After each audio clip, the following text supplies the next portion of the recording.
Welcome back on capital news. चलिए देखते हैं दिल्ली की 25 फटाफट बड़ी खबरें। साथ ही डेली खबरों से अपडेट रहने के लिए चैनल को सब्सक्राइब करने के साथ वीडियो को लाइक करें। यमुना किनारे बनेगा दिल्ली का सबसे बड़ा cycle corridor, CM Rekha Gupta ने की समीक्षा बैठक।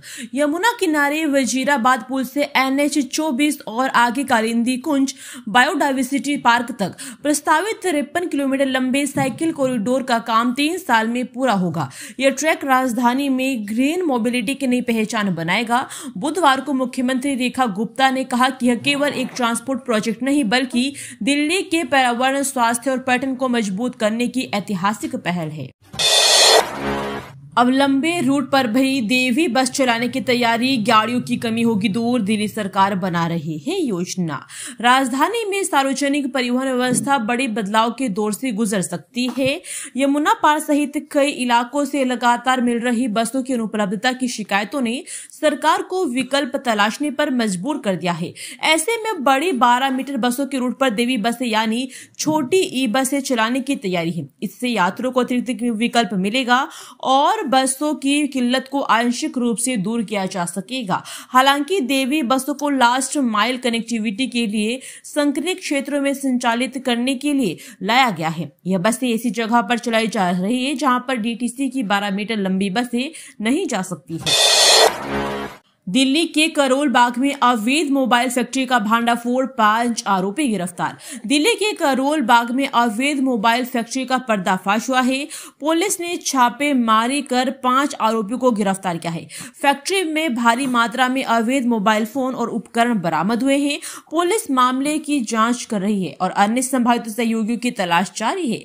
पुलिस से मिली प्राथमिक जानकारी के मुताबिक आरोपियों से IMEI बदलने के लिए इस्तेमाल किए जाने वाला लैपटॉप जब्त क्या है। मालूम हो कि करोल बाग थाने की पुलिस पिछले 15 दिनों से इलाके में गैर कानूनी मोबाइल फोन गतिविधियों को रोकने के लिए काम कर रही है। इस दौरान दिल्ली के करोल बाग में बिडनपुरा गली नंबर 22 में एक बिल्डिंग से चल रही अवैध मोबाइल बनाने और सॉफ्टवेयर के जरिए IMEI बदलने वाले यूनिट के बारे में जानकारी मिली। आरोपित गैर कानूनी तरीके से बदले हुए डिवाइस को बाजार में बेचते थे।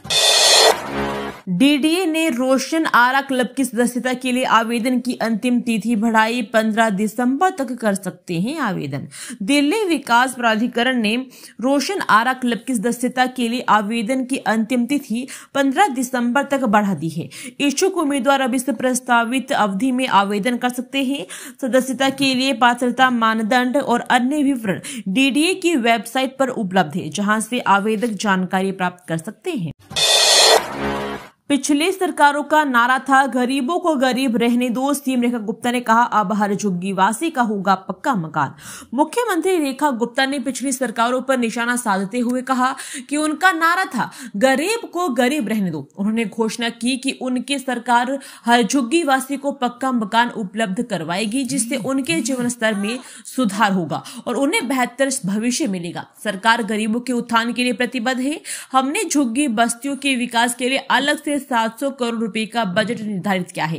उन्होंने बताया कि लगभग 15 वर्षों से बंद पड़ी नए राशन कार्ड जारी करने की प्रक्रिया को पुनः शुरू किया जाएगा, जिससे गलत लाभार्थियों को कार्ड रद्द कर वास्तविक जरूरतमंदों के लिए नए कार्ड बनाए जाएंगे। बंद पड़ी बड़ी पेंशन योजनाओं को भी दोबारा चालू किया जा रहा है। नगर निगम उपचुनाव से पहले दिल्ली पुलिस ने चलाया ऑपरेशन कवच, 11.0220 से अधिक बदमाश गिरफ्तार। दिल्ली पुलिस ने नगर निगम उपचुनाव से पहले ऑपरेशन कवच 11.0 चलाकर अपराधियों पर शिकंजा कसा। इस अभियान में 220 से अधिक बदमाश और तस्कर गिरफ्तार किए गए। पुलिस ने ड्रग्स के खिलाफ जीरो टॉलरेंस नीति अपनाते हुए भारी मात्रा में नशीले पदार्थ बरामद किए। तस्करों ने महिलाओं और बच्चों का इस्तेमाल करना शुरू कर दिया है। सभी 15 जिले में 1566 जगहों पर जिला पुलिस के अलावा स्पेशल सेल व क्राइम ब्रांच समेत सभी यूनिटों ने मिलकर एक साथ कार्रवाई की। इस कार्रवाई के तहत 220 से अधिक बदमाश, ड्रग्स व शराब तस्कर, वाहन चोर, घोषित अपराधी व अवैध हथियारों के साथ बदमाश गिरफ्तार किए गए। दिल्ली को बनाए दुनिया की सर्वश्रेष्ठ राजधानी, संविधान स्वीकृति की 75वीं वर्षगांठ पर बोले उपराष्ट्रपति राधाकृष्णन। उपराष्ट्रपति सीपी राधाकृष्णन ने दिल्ली को दुनिया की सर्वश्रेष्ठ राजधानी बनाने का आह्वान किया। उन्होंने संविधान स्वीकृति की 75वीं वर्षगांठ पर आयोजित एक कार्यक्रम में यह बात कही। उन्होंने संविधान को एक लिविंग डॉक्यूमेंट बताया और लोकतंत्र को मजबूत करने में नागरिकों की भागीदारी की सराहना की। उन्होंने बिहार चुनाव 2025 में महिलाओं की भागीदारी को भी सराहा। दिल्ली में टमाटर के दाम में अचानक उछाल से आम आदमी परेशान, लोगों को राहत देने के लिए एनसीसीएफ ने उठाया कदम। दिल्ली में टमाटर के दाम आसमान छू रहे हैं। एक सप्ताह में 30% की वृद्धि हुई है। पहले 40 से 50 रुपए किलो बिकने वाला टमाटर अब 60 से 70 रुपए किलो है। एनसीसीएफ 52 रुपए प्रति किलो बेचकर राहत दे रहा है। बेमौसम बारिश से फसल खराब होने के कारण आवक कम हुई है, जिससे कीमतें भी बढ़ी है। माना जा रहा है कि अगले महीने तक दाम ऊंचे होंगे। दाम वृद्धि थामने के लिए एनसीसीएफ ने राजधानी में सस्ते दाम पर टमाटर बेचना आरंभ कर दिया है। एनसीसीएफ की ओर से 52 रुपए प्रति किलो टमाटर बेचा जा रहा है। हम तुझे बताएंगे खालिस्तान क्या होता है। फिल्म उदयपुर फाइल्स के निर्माता से मांगी 5 करोड़ की रंगदारी। फिल्म निर्माता अमित जानी से व्हाट्सएप पर ऑडियो क्लिप भेजकर 5 करोड़ की रंगदारी मांगी गई है।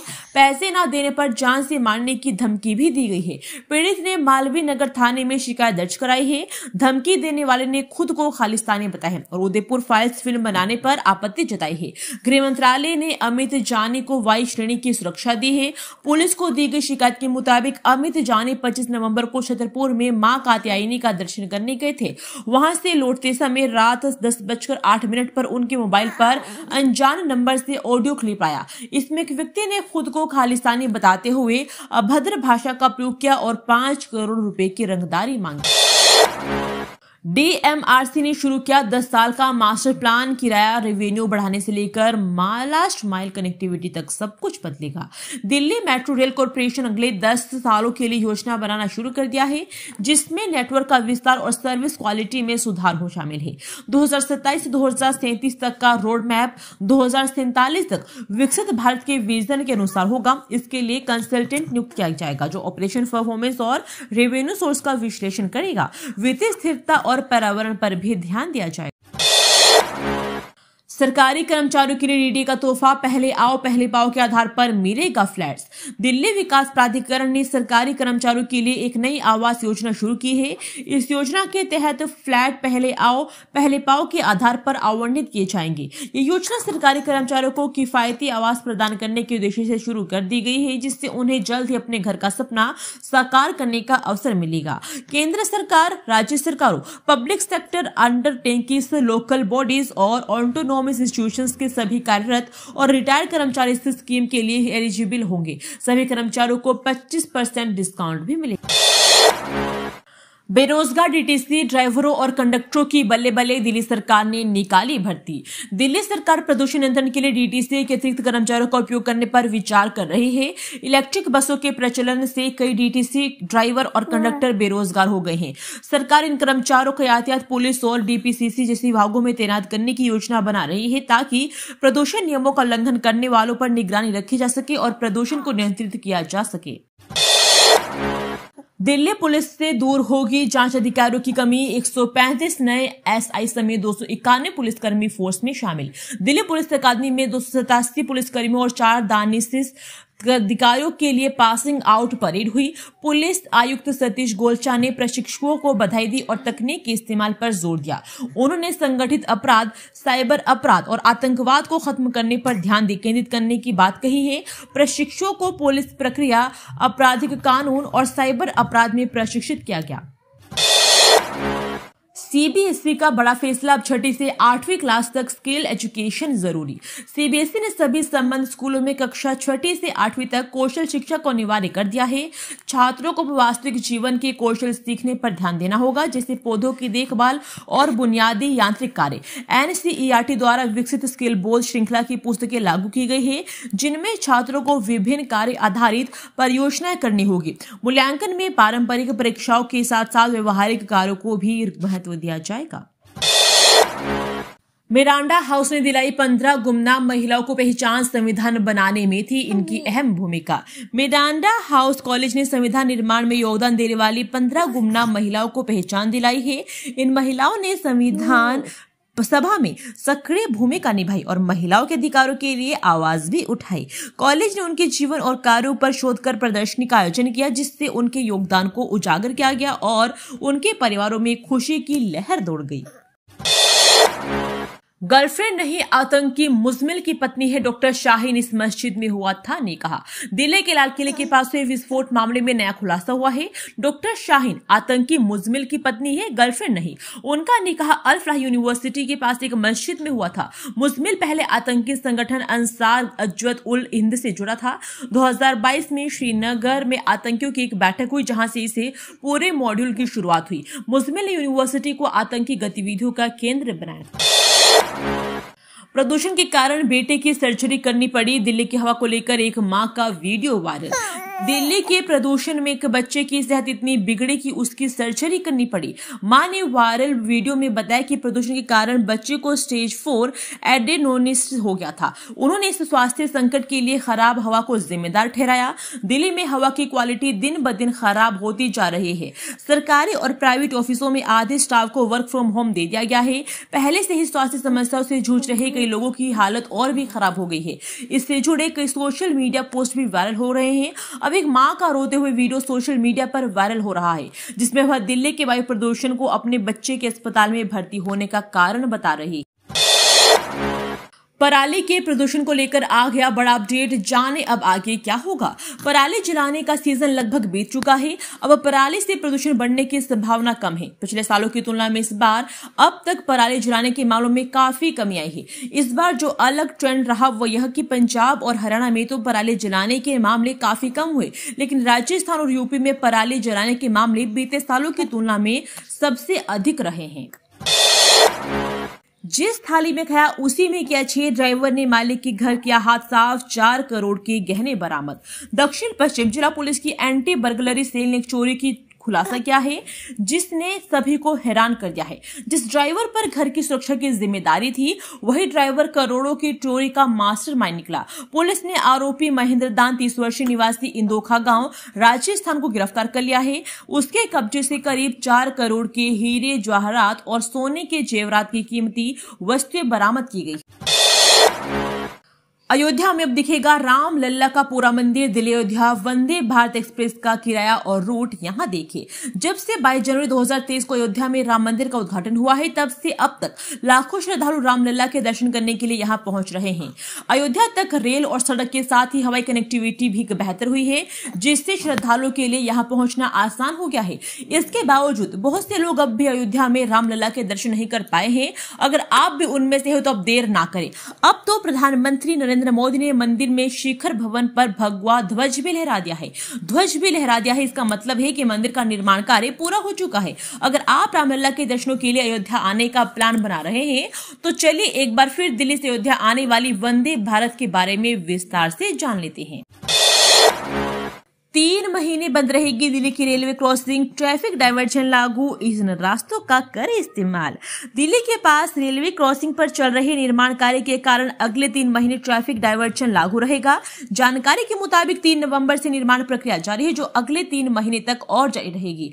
इससे आसपास के क्षेत्रों में यातायात प्रभावित रहेगा, जाम की स्थिति नहीं रहेगी और यातायात सुचारू रूप से संचालित भी रहेगा। इसके लिए पुलिस ने ट्रैफिक एडवाइजरी जारी कर दी है। इसके लिए यातायात पुलिस ने वैकल्पिक मार्ग सुझाए है, लिहाजा वाहन चालक एडवाइजरी को देखकर ही अपनी यात्रा की योजना बनाएं। द्वारका एक्सप्रेसवे पर आखिर क्यों रेलिंग ला रहा है NHAI, जिससे स्थानीय लोगों का भड़का गुस्सा। दिल्ली को गुरुग्राम से जोड़ने वाला द्वारका एक्सप्रेसवे लगातार सुर्खियों में बना हुआ है। पहले टोल को लेकर और अब रेलिंग लगाने को लेकर द्वारका एक्सप्रेसवे खबरों में है। दरअसल अनाधिकृत कट और अवैध रूप से एक्सप्रेसवे को पार करने की घटनाओं को रोकने के लिए NHAI यहाँ रेलिंग लगा रही है। NHAI ने इसी महीने करीब 50 कट पॉइंट्स पर मेटल सेफ्टी गार्ड रेल लगाने का काम शुरू किया था। NHAI की तरफ से सुरक्षा को ध्यान में रखते हुए यह कदम उठाया गया है, लेकिन इससे एक्सप्रेसवे के आसपास बड़े क्षेत्रों के लिए निवासी काफी नाराज है। उनका कहना है कि रेलिंग लगाने से उनकी हाउसिंग सोसाइटीज की कनेक्टिविटी पर असर पड़े। करोल बाग में पुलिस ने अवैध मोबाइल फैक्ट्री का भांडाफोड़ किया। पुलिस ने 5 आरोपियों को किया गिरफ्तार।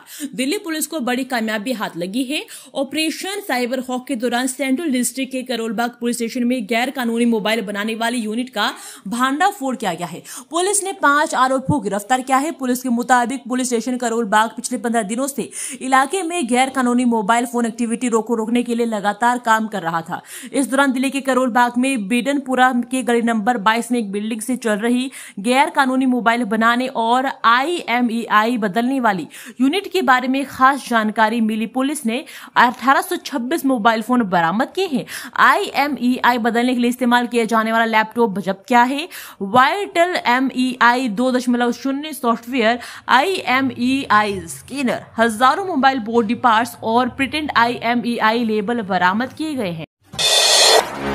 DMRC ने 2047 के लिए भरी उड़ान, मेट्रो के हर ओर फैलेंगे पंख, अगले 10 साल की योजना पर काम शुरू। दिल्ली मेट्रो ने भविष्य की बड़ी तस्वीर पर काम शुरू कर दिया है।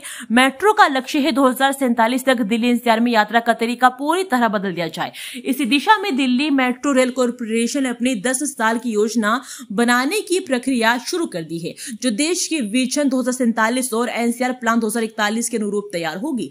इसके लिए DMRC तक एक सलाहकार एजेंसी चुन रहा है, जो ये अध्ययन करेगी कि मेट्रो को अगले दशक में कैसे बढ़ाया जाए और यात्रियों की जरूरतें आगे कैसी होगी। एजेंसी को यह काम 120 दिनों में पूरा करना होगा। अब लंबी रूट पर भी देवी बस चलाने की तैयारी, गाड़ियों की कमी होगी दूर। दिल्ली सरकार अब बना रही है योजना। राजधानी में सार्वजनिक परिवहन व्यवस्था बड़े बदलाव के दौर से गुजर सकती है।